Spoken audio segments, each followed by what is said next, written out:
તમારું નામ શું છે અને અમિતભાઈ સાથે તમારે સંબંધ શું? મારું નામ મનીષભાઈ ખૂંટ છે.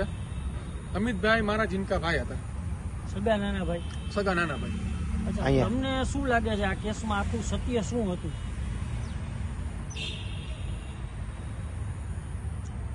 સુસાઇડ નોટ મળી હતી? હા, જો મારા ભાઈના કેસમાં આ એક ષડયંત્ર કરીને અનુરીત છું ને એના દીકરા અને એના મળતિયા બધા થઈને ફસાવી દેવાનું કાવતરું કર્યું હતું. અમારે 2022ની વિધાનસભાની ચૂંટણીથી આ એની યારે માથાકૂટ હાલતી હતી. અનિરુદ્ધસિંહની કેસમાં ધરપકડ થઈ ગઈ છે, યોગ્ય થયું? હા, એ યોગ્ય થયું છે. હજી તો ઘણા બધા પકડવાના આરોપીઓને બાકી છે. હજી પોલીસની કામગીરી થોડીક ઓલી છે ક્યાંક ને ક્યાંક. અને અતાઉલા એક હતો ભેગો, એના જામીન થઈ ગયા તો શું કહેશો એ બાબતે?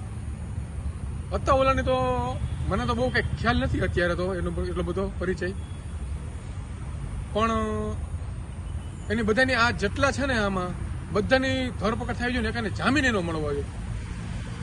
તમને ક્યારે ખબર પડી આખી ઘટના વિશે કે ભાઈનું આવું થઈ ગયું છે? કેટલા ટાઈમ પહેલા ને કોનો ફોન આવ્યો? મને આગલે દિવસે મારા એના અમિતભાઈના શાળાજી છે ને એ અહીંયા વાડીએ મૂકી ગયા હતા અને પછી મને ફોન કર્યો હતો એને કે અમિતભાઈને મૂકી જાઉં છું. એની ઉપર ખોટું આરોપ લગાવ્યો હતો એટલે એને બદનામીથી છુપાઈને ફરતો હતો. 1-2 દિવસ ફર્યો એટલે પછી વાડીએ મૂકી ગયો એટલે મને કે અમિતભાઈને મૂકી જાઉં છું વાડીએ, તમે એને ક્યાં જોઈ લીધો.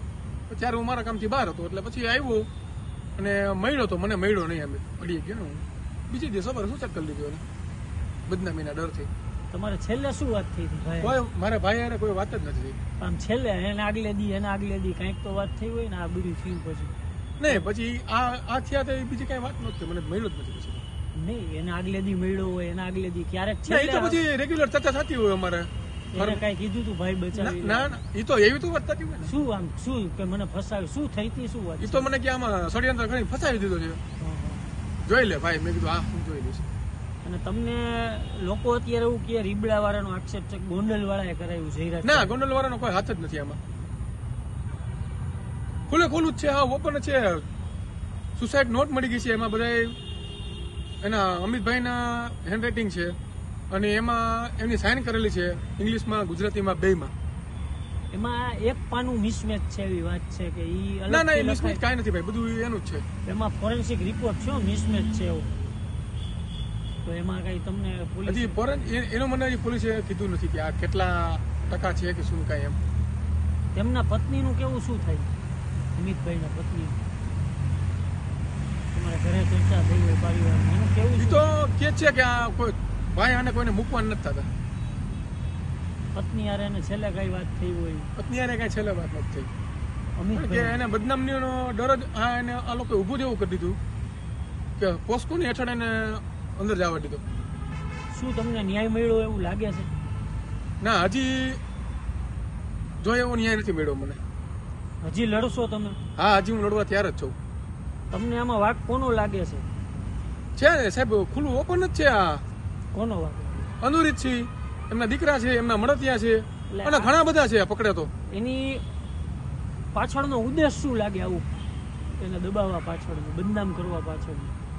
અમારી ગામની જમીનો જે હતી ને એ સસ્તા ભાવની પડાવી લેતા હતા. એટલે 2000 વિધાનસભાની ચૂંટણીમાં અમારા એની અરે અમિતભાઈ ઉપર હુમલો કર્યો હતો એને. એ કે છે હજી પેન્ડિંગ છે. એ હુમલો કર્યો એનો ખાર રાખીને આ બધું એને કર્યું. અને એક વાત એવી છે, પોપટ લાખા સોરઠિયામાં અમિતભાઈ, હા, એમાં એને અરજી કરી હતી અમિતભાઈએ સજા માફીની રદ કરવા માટેની. અચ્છા, એટલે એના ઉદ્દેશ એનો ખાર રાખીને આ એને બધું કર્યું. તમે એક હમણાં જ અરજી કરી છે કે જેલમાં અનિરુદ્ધસિંહને સુવિધા મળે છે? હા, બધી સુવિધા મળે છે. એ બાબતે શું? બસ સુવિધા ન મળવી જોઈએ ને કોઈ જાતની. એટલે તમને ધ્યાનમાં શું આવ્યું છે? શું મળે સુવિધા? સુવિધા મોબાઈલ મળે છે, બીજી બધી ફેસિલિટી અંદર મળે છે. શું બધીમાં? કે ખાવાનું, રહેવાનું, છૂટથી ફરવાનું, અંદર બધું થાય જ છે. બધું ગેરકાયદેસર કાર્યો બધી કાર્યો કરે છે. એમાં તમારી માંગ શું છે? તમે જેલ ટ્રાન્સફરની અરજી કરી? જેલ ટ્રાન્સફર, હા, એને જેલ ટ્રાન્સફર કરો, ટ્રાન્સફર. અને એને સીસીટીવી કેમેરા હેઠળ જેલ મળે ને એવી મારી માંગ છે. તમે માનો છો સુસાઇડ નોટમાં જે લખ્યું એ બધી વાત સાચી હતી? હા, સાચી છે બધી. અને અમિતભાઈ જ લખેલી? અમિતભાઈ જ લખેલી 100%. એમાં મેં તમને વાત કરી એક પણ મિસમેચ કે એવું તમારા ધ્યાને આવ્યું? ના, એવું કાંઈ અમારા ધ્યાન નથી. એવું મિસમેચ કે છે નહીં. પણ પછી તો એફએસએલમાં રિપોર્ટ આવ્યો છે, પણ એ પોલીસવાળાએ અમને કંઈ જાણ નથી કરી કે આટલા ટકા મેચ થયું છે કે શું કાંઈ હતું. અમિતભાઈ ખૂટનો સ્વભાવ કેવો? અમિતભાઈ બહુ નિડર અને સારા વ્યક્તિ હતા. અને ઘટના પહેલા તમે એને મળ્યા હતા, ભલે 2 દી અગાઉ 4 દી, એના વર્તનમાં કોઈ ફેરફાર દેખાયો? ના, ના, કોઈ નહીં. નોર્મલ જ રહેતા? નોર્મલ. આમ ડરી ગયા હતા? નહીં, કોઈ દિવસ. અમિત ખૂટના અવસાન પછી પરિવારમાં શું અસર પડી? સાહેબ, અસર તો થાય ને. શું કે પરિવારમાં મારે પાછળ કોઈ રહ્યું જ નહીં. હવે હું એક જ રહ્યો. એમને 2 જ ભાઈ હતા? 2 જ ભાઈ હતા. અમે એમનું બાળક કેવડું? એનો બાળક હજી 8 વર્ષનું છે. એમના પત્ની અત્યારે ક્યાં? પત્ની અત્યારે એના અહીંયા અમારી ઘરે જ છે.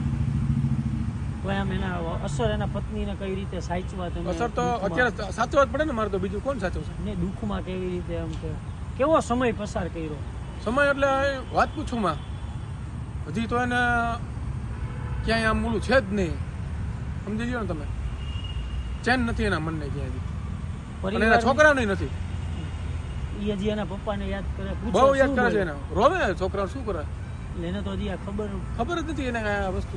એ પૂછે પપ્પા ક્યારે આવશે? એવું ન કે એ તો એમ ખબર પડે છે પછી.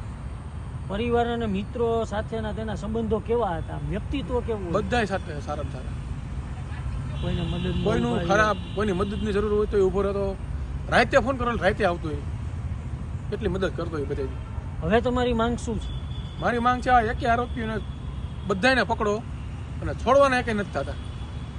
અને કડકમાં કડક કાર્યવાહી કરીને સજા કરવાની છે આને. અને છેલ્લું કે તમે હમણાં કાલે એક અરજી કરી, શું હતી કોર્ટમાં શનિવારે? ના, હજી કઈ અરજી નથી કરી.